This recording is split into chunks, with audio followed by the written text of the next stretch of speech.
রমজানের কিছু কর্ম পরিকল্পনা, রমজান ওয়ার্ক প্ল্যান সেটা উপস্থাপন করব যে রমাদানে আমরা কি কি কাজ করতে পারি। মনোযোগ সহকারে শুনব। আল্লাহ তাআলা আমাকে, আপনাদেরকে, পরবর্তীতে যারা শুনবে সকলকেই আল্লাহ তাআলা আমল করার তৌফিক দান করুক। রমজানের কর্ম পরিকল্পনার মাঝে এক নাম্বার কর্ম পরিকল্পনা হচ্ছে রমজান হচ্ছে কোরআন নাজিলের মাস। কিসের মাস? কিসের মাস? আচ্ছা, মাস তো 12টা, কিন্তু আল্লাহর কাছে সর্বোত্তম মাস কোনটা? রমজান। 11 মাসের চাইতে রমজানের মর্যাদা বেড়ে গেছে। আবার সব দিনের মর্যাদা, সব রাতের মর্যাদা এক না। সবচাইতে কল্যাণকর বারাকাহপূর্ণ রাত কোনটা? শবে কদর, লাইলাতুল কদর। তাইলে কদরের মর্যাদা বেড়ে গেছে। রমজানের মর্যাদা কদরের কারণে, আর কদরের মর্যাদা হয়েছে একটি কিতাবের কারণে। কোন কিতাব? কোরআন। আল্লাহ বলছেন, ইন্না আনজালনাহু ফি লাইলাতিল কদর ওয়া মা আদরাকা মা লাইলাতুল কদর লাইলাতুল কদরি খায়রুম মিন আলফি শাহর। আমি কোরআনকে লাইলাতুল কদরে নাজিল করেছি। ও নবী, আপনি জানেন না লাইলাতুল কদর কি? লাইলাতুল কদর হচ্ছে এমন একটা রাত যে রাত 1000 মাসের চাইতেও উত্তম। আল্লাহ রাব্বুল আলামিন আরেক আয়াতের মধ্যে বললেন, শাহরু রমাদানাল্লাযী উনজিলা ফীহিল কুরআন। রমজান মাসের মর্যাদা এজন্য বেড়ে গিয়েছে, রমজান মাসে আমি আল্লাহ তাআলা কোরআন নাজিল করেছি। তাহলে কোরআনের কারণে মাসের মর্যাদা বেড়ে গিয়েছে, কোরআনের কারণে রাতের মর্যাদা বেড়ে গিয়েছে। কোরআন যেই মাসে নাজিল হলো ওই মাস হয়ে গেল সর্বশ্রেষ্ঠ মাস। কোরআন যেই রাতে নাজিল হলো ওই রাত হয়ে গেল সর্বশ্রেষ্ঠ রাত। এবার কোরআন যার উপরে নাজিল হয়েছে তার মর্যাদা বেশি না কম? আল্লাহ রাব্বুল আলামিন জমিনে নবী রাসূল পাঠিয়েছেন লক্ষ লক্ষ। কত লক্ষ আল্লাহ পাঠিয়েছেন আমাদের জানা নাই, তবে আমাদের বলতে হবে লক্ষাধিক। লক্ষের বেশি আল্লাহ তাআলা জমিনে নবী রাসূল পাঠিয়েছেন। সব নবী রাসূলদের মর্যাদা একরকম নয়। মর্যাদার মধ্যে, নবীদের মর্যাদার মধ্যেও ক্লাসিফিকেশন আছে। আমার আল্লাহ বললেন, তিলকার রাসূলু ফাদ্দালনা বাযহুম আলা বায। দুনিয়ার নবী রাসূল আমি পাঠিয়েছি, কারণ মধ্যে আমার কাউকে আমি আল্লাহ বেশি সম্মানিত করেছি। দুনিয়ার লক্ষ লক্ষ নবীদের মধ্যে সর্বশ্রেষ্ঠ নবীর নাম মুহাম্মাদুর রাসূলুল্লাহ সাল্লাল্লাহু আলাইহি ওয়াসাল্লাম। তাইলে কোরআন যেই নবীর উপরে নাজিল হলো তার মর্যাদা সবচাইতে বেশি বেড়ে গিয়েছে। কোরআন যেই ফেরেশতা দুনিয়াতে বহন করে নিয়ে এসেছেন ওই ফেরেশতার নাম কি? আল্লাহ রাব্বুল আলামিনের সৃষ্টি জগতে ফেরেশতা কি একজন, দুইজন, নাকি অসংখ্য? অসংখ্য ফেরেশতার মধ্যে সবচাইতে সম্মানিত ফেরেশতা নাম কি?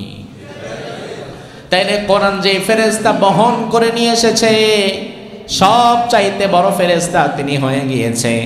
কোরআন যেই নবীর উপরে নাজিল হয়েছে তিনি সর্বশ্রেষ্ঠ নবী হয়ে গেছে। কোরআন যেই মাসে নাজিল হয়েছে সর্বশ্রেষ্ঠ মাস হয়ে গেছে। কোরআন যেই রাতে নাজিল হয়েছে সর্বশ্রেষ্ঠ রাত হয়ে গেছে। তার মানে কোরআন এমন একটা কিতাব, কোরআনের সাথে যার সংস্পর্শ লেগে যায় দুনিয়া আখিরাতে তার মর্যাদা বাড়িয়ে দেয় কে? কোরআনের কারণে রমজান মাসের ফজিলত, কোরআনের কারণে রমাদানুল মুবারকের এত মর্যাদা। যেই কিতাবের কারণে এই মাসের মর্যাদা বেড়েছে, যেই কিতাবের কারণে রাতের মর্যাদা বেড়েছে, যেই কিতাবের কারণে নবী আলাইহিস সালামের মর্যাদা বেড়েছে, যেই কিতাবের কারণে জিবরিল আমিনের মর্যাদা বেড়েছে, ওই কিতাবের সাথে এই জাতি এখন এতটা দূরত্ব সৃষ্টি করে ফেলেছে। এক সময় এই জাতির মানুষেরা গোটা পৃথিবী শাসন করেছে এক হাতে কোরআন আর এক হাতে তলোয়ার নিয়ে। এখন সেই জাতির লোকেরা কোরআনও ছেড়েছে, অন্যায়ের প্রতিবাদের ঢাল তলোয়ারও ছেড়ে দিয়েছে। সব কিছু ছেড়ে দেওয়ার কারণে এক সময়কার গোটা বিশ্ব দাপিয়ে বেড়ানো জাতি আজ গোটা বিশ্বে মার খেয়ে মুখ থুবড়ে পড়ে আছে। কোরআন আল্লাহর হাবিব হাদিসের মধ্যে বলেছেন, রাসূলের হাদিস কিয়ামত পর্যন্ত মিথ্যা হওয়ার কোনো সুযোগ নাই। রাসূল বলেছেন, ইন্নাল্লাহা ইয়ারফাউ বিহাদাল কিতাবি আকওয়ামান ওয়া ইয়াদাউ বিহা আখারিন। এই কোরআনের মাধ্যমে আল্লাহ তাআলা কিছু কিছু জাতির মর্যাদা বাড়িয়ে দিয়েছে, আবার কোরআনকে পরিত্যাগ করার কারণে আল্লাহ সুবহানাহু ওয়া তাআলা দুনিয়ার অনেক জাতিকে ইতিহাসের অতর গহ্বরে নিক্ষেপ করেছে। আজ গোটা দুনিয়াতে মুসলিম উম্মাহর অধঃপতনের যদি একটা কারণ আমাকে বলতে বলেন, ওই একটা কারণই হচ্ছে মুসলিম উম্মাহ কোরআন থেকে সরে এসেছে। অনেকগুলো কারণ বলা যায়, যদি আপনি সব কারণকে এক করে একটা কারণ বলতে বলেন, তাহলে একটা কারণই বলা যায় মুসলিম উম্মাহ কোরআন থেকে সরে এসেছে। যেহেতু রমজান মাস কোরআনের মাস। কিসের মাস? জোরে বলেন। এজন্য এই মাসে কোরআনের সাথে আমাদের সম্পৃক্ততা বাড়িয়ে দেওয়ার দরকার আছে না নাই? কিন্তু আমরা দুর্ভাগ্যজনক হচ্ছে, রমাদান আসে যায়, কোরআনের প্রতি আমাদের নজর থাকে না। কোরআন আমাদের কাছে কতটা অবহেলিত। মাস্টার্স, অনার্স, বিসিএস ক্যাডার হয়ে গেছে মুসলমান। একজন মুসলিম যুবক বিসিএস ক্যাডার হয়ে গেছে, পিএইচডি ডক্টর হয়ে গেছে, অক্সফোর্ড ক্যালিফোর্নিয়া থেকে সে ডক্টরেট করেছে। এত বড় বড় ডিগ্রি অর্জন করে বিভিন্ন বড় বড় পোস্টে বসে গেছে, অথচ কোরআনটা দেখে পড়তেও পারে না। এমন নজির কি বাংলাদেশে নাই? গত 2 দিন আগে আমার একটা প্রোগ্রাম ছিল জাহাঙ্গীরনগর ইউনিভার্সিটির ভেতরে। জাহাঙ্গীরনগর ইউনিভার্সিটির ছাত্ররা সেই প্রোগ্রামের আয়োজন করলো। সব ছাত্র না, জাহাঙ্গীরনগর ইউনিভার্সিটির ইসলামপন্থী ছাত্র যারা, তারা একটা প্রোগ্রামের অ্যারেঞ্জমেন্ট করলো, আমাকে সেখানে চিফ গেস্ট হিসাবে দাওয়াত দিল। জাহাঙ্গীরনগর ইউনিভার্সিটির সেই প্রোগ্রামে আমি বললাম যে আপনারা সবাই মেধাবী মানুষ, আমি জাহাঙ্গীরনগর ইউনিভার্সিটিতে পড়ার মতো সুযোগ সৌভাগ্য আমার হয় নাই, অবশ্য আমি মন থেকে চাইও নাই। তো জাহাঙ্গীরনগর ইউনিভার্সিটিতে যারা পড়ে স্বাভাবিকতই মেধার স্বাক্ষর রেখে তাদেরকে সেখানে যেতে হয়।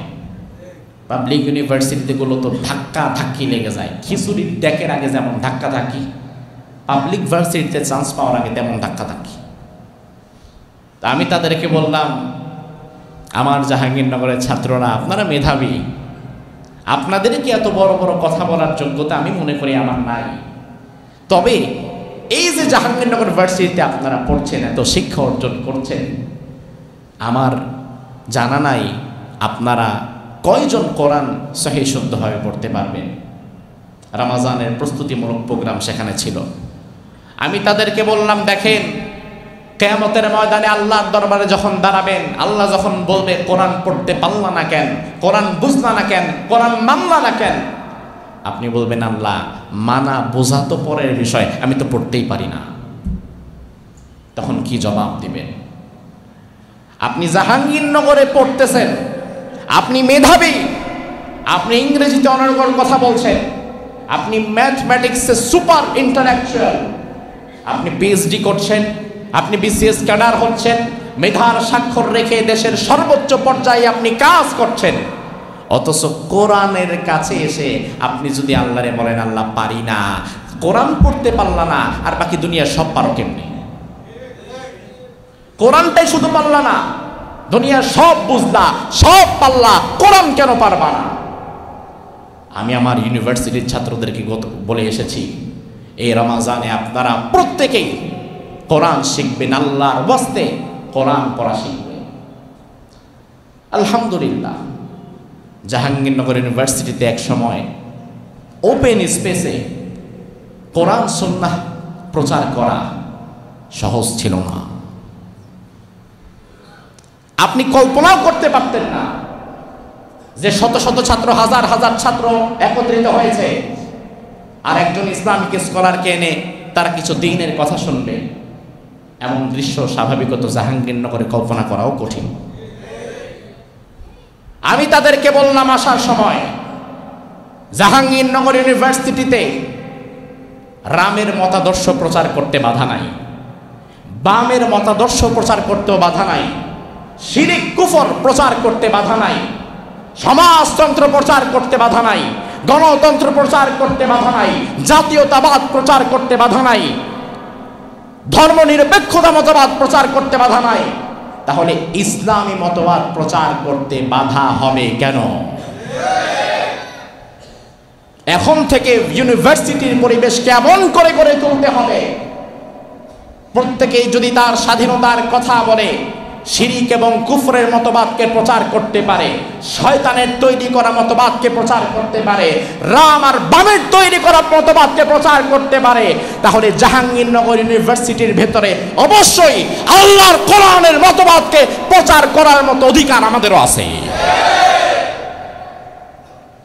আমি তাদেরকে বললাম, আপনারা প্রোগ্রাম করবেন, যদি মনে করেন আবার আমাকে প্রয়োজন, আমি আসবো ইনশাআল্লাহ। তার কারণ আলিমদের শুধুমাত্র মসজিদে এবং মাদ্রাসায় দ্বীনের কথা বলেই ক্ষান্ত হওয়া যাবে না, বরং আল্লাহর জমিনের প্রতিটি ইঞ্চি জায়গায় প্রবেশ করে আমাকে কোরআন সুন্নাহর সঠিক মেসেজটা পৌঁছে দিতে হবে। আমি তাদেরকে ওয়াদা করালাম যে আল্লাহর ওয়াস্তে কোরআনটা শিখবেন। তো আপনাদেরকেও আমি আন্তরিকভাবে অনুরোধ করব, রমাজান যেহেতু কোরআনের মাস, অনুরোধ করছি ভাই, আপনারা রমাজানে যারা কোরআন পড়তে পারেন তারা পড়াটাকে সহি শুদ্ধ করবেন। আর কোরআন পড়া সহি শুদ্ধ নাই, কিন্তু অসহি অশুদ্ধভাবে কোরআন পড়তেছে, কোরআন পড়ে আবার রমজানে 2-1 খতম দিচ্ছে, কিন্তু তার পড়াটা সহি শুদ্ধ নাই, এমনও আছে না নাই? বিশেষ করে আমাদের মায়েরা, বোনেরা, খালারা, চাচিরা, এটা তারা বেশি করে। কোরআন অশুদ্ধ, এই যে পড়া শুরু করছে,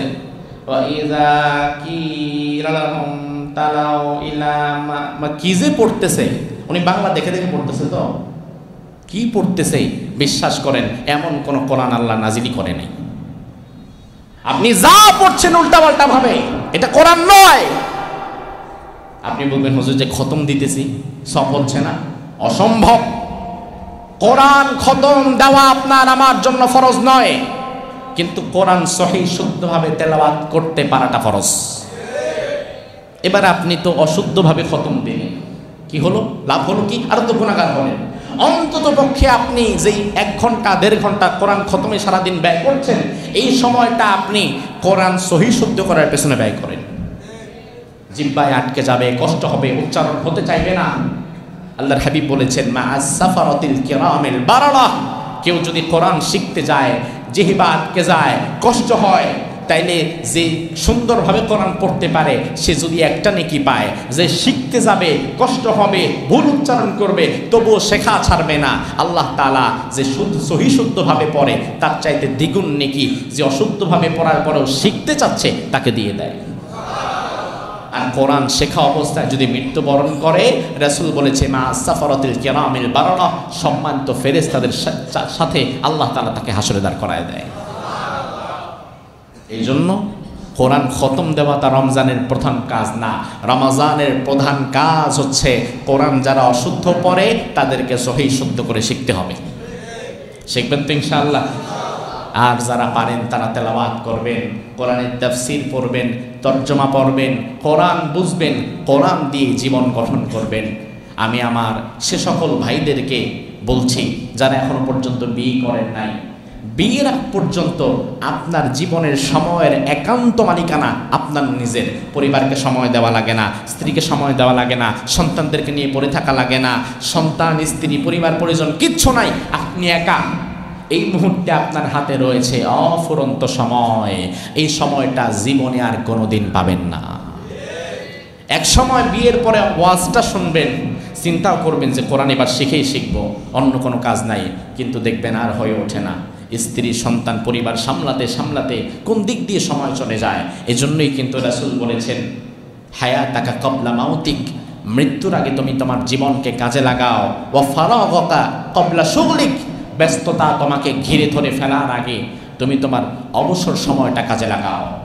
রমজানে আমরা আমাদের এই সময়গুলোকে পরিপূর্ণভাবে কোরআনের জন্য কাজে লাগাবো ইনশাআল্লাহ। এরপরে রমজানে আমাদের 2 নাম্বার ওয়ার্ক প্ল্যান যেটা হতে পারে সেটা হচ্ছে তাহাজ্জুদের নামাজ। কিসের নামাজ? তাহাজ্জুদের নামাজের ফজিলত আছে না নাই? নফল নামাজের মধ্যে সর্বোত্তম নামাজ কোন নামাজ? আল্লাহ রাব্বুল আলামিন বলেন, ওয়া মিনাল লাইলি ফাতাহাজ্জাদ বিহি নাফিলাতাল লাকা আসা আন ইয়াবআসাকা রাব্বুকা মাকামান মাহমুদা। আর রাতের নামাজ এত ফজিলতপূর্ণ নামাজ, ও নবী আপনি রাতের নামাজ তাহাজ্জুদের নামাজ আদায় করবেন, তাহলে আশা করা যায় আল্লাহ তাআলা মাকামে মাহমুদে আপনারে পৌঁছে দিবেন। সুবহানাল্লাহ। তাহাজ্জুদের নামাজ পড়লে আমাদের মর্যাদা আল্লাহ বাড়িয়ে দেবে, দুনিয়া আখিরাতের কল্যাণ আল্লাহ দান করবে। তাহাজ্জুদের নামাজ স্বাভাবিকত যেই সময়টায় হয় ওই সময়টায় ঘুম থেকে জাগ্রত হওয়া আমাদের জন্য কিছুটা কঠিন, ঠিক না? তার কারণ আমরা তো মোটামুটি কাজকর্ম খাওয়া দাওয়া সব ছেড়ে মোবাইল নিয়ে যখন বসি, কোন দিক দিয়ে যে 2:30, 3টা, 3:30 বেজে যায় খবর নাই। তাহাজ্জুদের ওয়াক্ত যখন হয় শয়তান এসে বলে যে ভাই অনেক কাজ করছেন, এবার একটু ঘুমান। তাহাজ্জুদের সময়টাই আমাদের ঘুমের প্রধান সময়। তাহাজ্জুদের সময় হয় ঘুম আমার শুরু হয়। ফজর তো বাদ, তাহাজ্জুদ তো বাদ, ফজর তো পড়ি না। কিন্তু রমজানে সাহারির সময়টাই তো তাহাজ্জুদের সময়। আর সাহারি করতে যেহেতু ওঠাই লাগে, ওই সময়ে 2-4-5 মিনিটে অন্তত 2 রাকাত তাহাজ্জুদের নামাজ পড়ে আল্লাহর দরবারে সেজদায় চোখের পানি ফেলার একটা সুবর্ণ সুযোগ আছে না নাই? এই সুযোগ রমজান ছাড়া আর পাবেন না, আর পাবেন না। যেহেতু সাহারি করতে আপনার ওঠাই লাগতেছে, আর ওটাই তাহাজ্জুদের মোক্ষম সময়।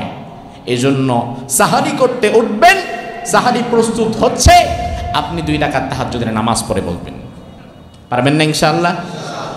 অন্তত পক্ষে 2টা রাকাত তাহাজ্জুদ প্রতিদিন, রমজানের প্রতিদিন কন্টিনিউ করেন। বেশি পড়তে পারলে আরো ভালো, 4 রাকাত, 6 রাকাত, 8 রাকাত, 10 রাকাত যা পারবেন, অন্তত পক্ষে আল্লাহর ওয়াস্তে 2 রাকাত যেন মিস না হয়।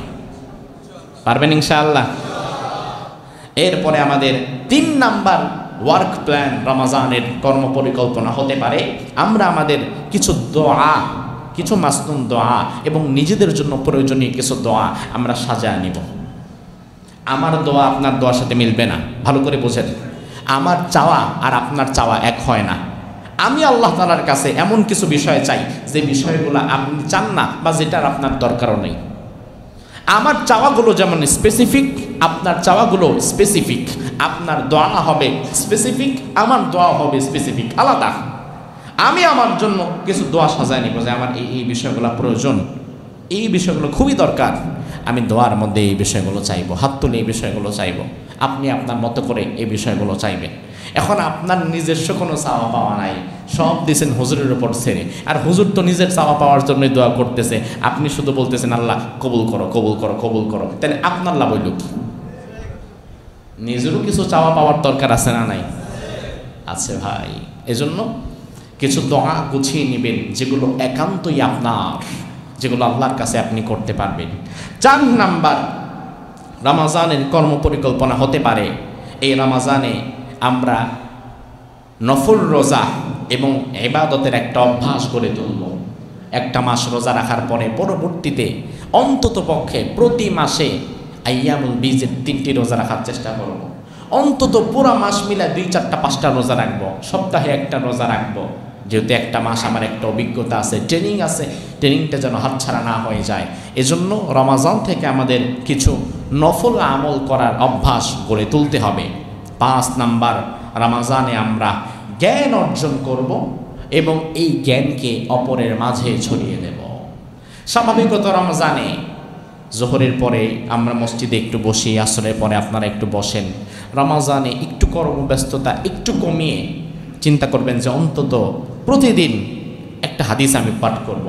একটা হাদিস আমি শিখব, একটা হাদিস আমি পড়ব, কোরআনে কারিমের একটা আয়াতের একটুখানি আমি শিখলাম, যতটুকু শিখলাম ততটুকু আমি আমার পাশের কর্মচারী, পাশের কলিগ, আত্মীয় স্বজন, আমি আমার পরিবার তাদেরকেও শেখাবো।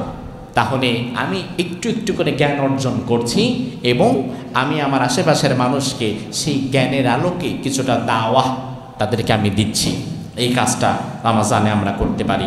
6 নাম্বার, এই রমাজানে আমরা সমাজ এবং পরিবারের জন্য উপকারী কিছু কাজ করব। আমার আশেপাশে যদি অসহায় মানুষ থাকে, অসহায় মানুষ তো রয়েছেই, 2-1 বাড়ি পরে এমন এক মহিলা আছে যার যে অত্যন্ত বয়সের ভারে নুয়ে পড়েছে, স্বামী নাই, সন্তানেরাও দেখে না, অনেক কষ্ট করে জীবন চালাতে হয়। আপনি যদি একটু কষ্ট করে, একটু পরিকল্পনা নিয়ে 10 কেজি চাল, 2-3 কেজি ছোলা, 2-1 লিটার তেল, বেশি না, আপনি জাস্ট আল্লাহর রহমতে হয়তো 2-4 হাজার টাকার বাজার করে দিলে দেখবেন তার রমজানটা চলে যায়। এতটুকু নিয়ে আপনি তার ঘরে হাজির হন না, আপনাকে 100, 200, 500 মানুষের কাছে সাহায্য পৌঁছে দেওয়ার প্রয়োজন নাই। যদি আপনার সামর্থ্য না থাকে, অন্তত সামর্থ্যের আলোকে কিছু কাজ করেন, কল্যাণকর কিছু কাজ করেন, আত্মীয়দের খোঁজ খবর নেন, তাহলে সেখানে কল্যাণ এবং বরকত আছে না নাই? আছে। এরপরে 7 নাম্বার, রমজানে যেহেতু আমাদের বেশ কিছু সময় হাতে থাকে, কর্মব্যস্ততা আমরা একটু কমিয়ে আনতে পারি, ওই সময় অবসর সময়টা নিজের নফসকে পরিশুদ্ধ করার জন্য আমরা কাজ করব। অবসর সময় এমন এক সময়, অবসর সময়ে কেউ কেউ ধ্বংস হয়ে যায়, অবসর সময় কাউকে ধ্বংস করে ফেলে, একাকী থাকে, দুনিয়ার সকল হারাম কাজ তখন সে করতে পারে।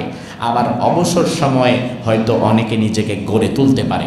এজন্য আপনার যদি সেলফ কন্ট্রোল না থাকে যে আমি অবসর সময় পেলে, একাকী হয়ে গেলে শয়তান আমারে ধোকায় ফেলতে পারে, তাহলে আপনি অবসর থাকবেন না, আপনি যে কোনো একটা কাজে ব্যস্ত হয়ে যাবেন।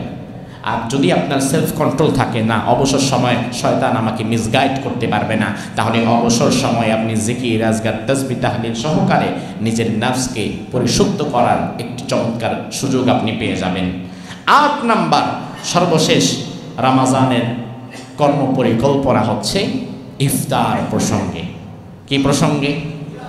জোরে বলেন। ইফতার প্রসঙ্গে। ইফতার কেবলমাত্র খাওয়া না, ইফতার হচ্ছে একটি ইবাদত। ইফতার একটি ইবাদত, এটা কেবলমাত্র খাওয়া না। রাসূল সাল্লাল্লাহু আলাইহি ওয়াসাল্লাম সহিহ বুখারীর 1957 নম্বর হাদিসের মধ্যে বললেন, লা ইয়াজালুন নাস বিখাইর মা আজ্জালুল ফিতর। আমার উম্মত ততদিন কল্যাণ এবং বরকতের উপরে অটুট থাকবে যতদিন তারা ইফতারের সময় হওয়ার সাথে সাথে ইফতার করবে।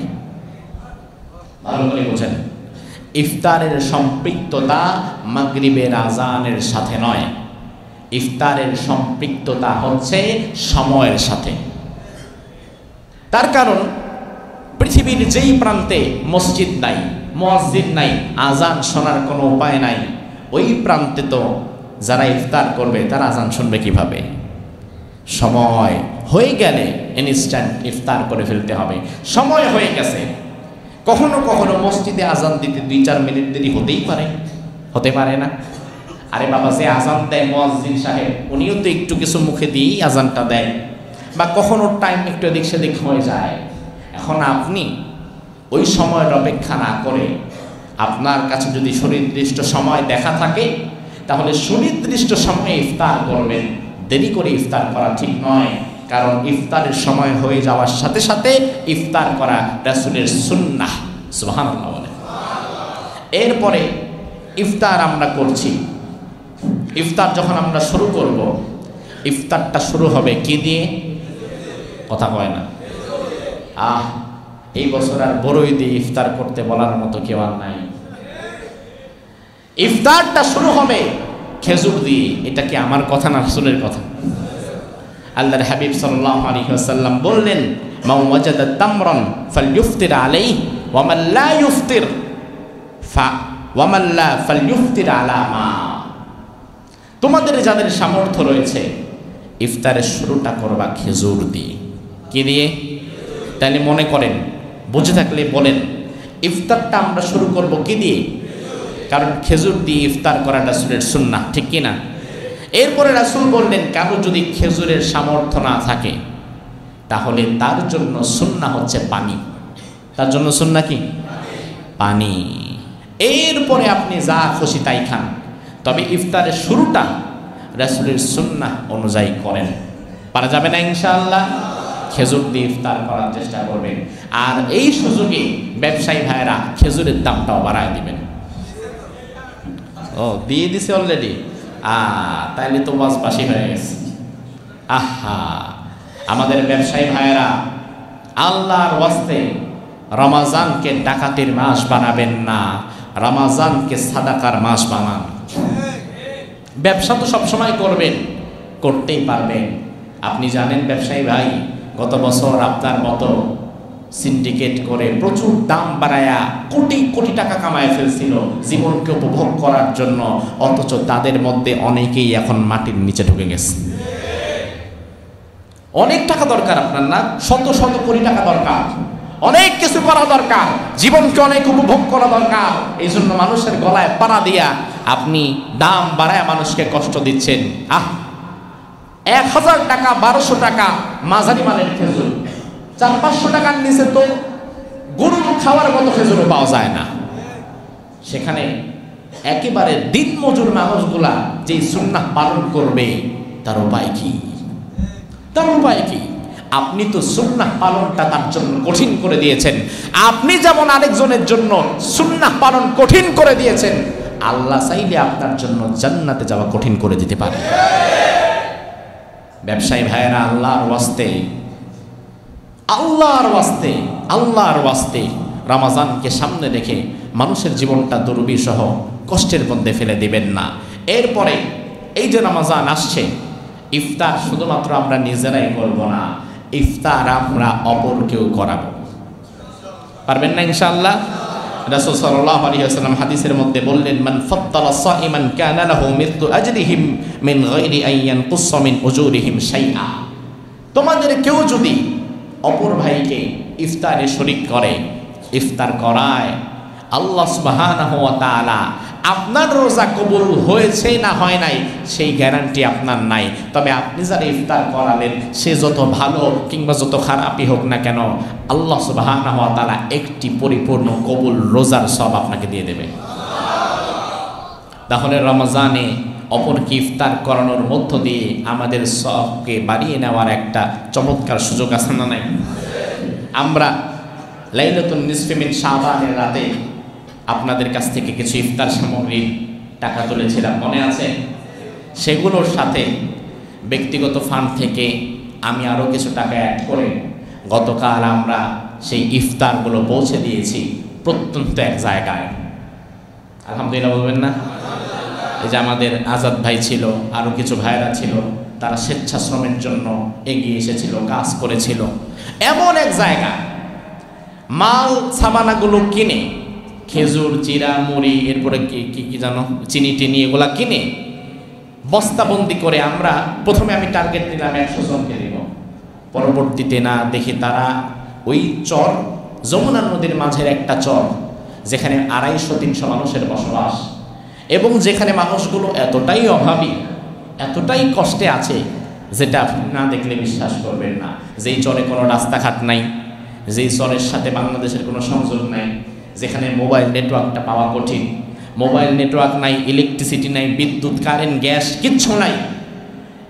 এই মালামালগুলো কিনে আমাদের মসজিদের কোষাধ্যক্ষ যিনি, তার একটা ট্রাকে এগুলো আমরা সাভার থেকে নিয়ে গেলাম সেখানে, সিরাজগঞ্জ, মানিকগঞ্জ, টাঙ্গাইলের মাঝে একটা চর, সেখানে নিয়ে ওই মালামাল ট্রাক থেকে আবার নৌকায় ওঠালাম। নৌকা থেকে আবার আধা ঘন্টা 1 ঘন্টা ওই পারে গেলাম। ওই পারে গিয়ে আবার ঘোড়ার গাড়িতে মালামালগুলো উঠালাম। ঘোড়ার গাড়িতে করে টানতে টানতে আবার 20-25 মিনিট সেখানে নিয়ে গেলাম। এত কষ্ট করে করে সেখানে এই মালামালগুলো পৌঁছে দিতে হয়েছে। দুপুরবেলায় 2টা-2:30টার দিকে সেই কাজগুলো আমরা করেছিলাম। মানুষগুলোর দিকে তাকালে এতটাই অভাবী মনে হয়, আহারে, পরনে একটা ভালো জামা কাপড় দেওয়ার সামর্থ্য তাদের নাই, অথচ তারাও কিন্তু মুসলিম, তারাও বাংলাদেশি। এই জন্য আমিও চিন্তা করি আমাদের আশেপাশে যারা আছে আমরা তো তাদেরকে দিবই, তাদেরকে দেওয়ার সময় সুযোগও আছে। ইফতারের সময় যদি এই যে আপনি দান করলেন, আজকে জুমার সময় আপনি 500 টাকা, 1000 টাকা, 1000 টাকা, 200 টাকা দান করলেন, এরপরেও যদি আপনার দোকানে ইফতারের সময় কেউ গিয়ে হাত পাতে, আপনি কি ফেরত দিবেন? সামর্থ্যের লোকে যতটুকু পারেন আপনি তো দিবেন। শহরাঞ্চলে যারা থাকে কোনো না কোনো জায়গায় তারা কিছু খাবার পেয়েই যায়, কিন্তু ওই মানুষগুলো কোথাও খাবার পায় না। তার কারণ আমিও গরিব, আমার পাশেও গরিব, তার পাশেও গরিব, কে কারে দিবে? দেওয়ার কোনো উপায় নেই। এজন্য এই কর্মপরিকল্পনা নিয়ে সেখানে আমরা কাজ করেছি কতদিন, আলহামদুলিল্লাহ। আপনাদের আমানতগুলো আমরা যথাযথভাবে তাদের নিকট পৌঁছে দিতে পেরেছি।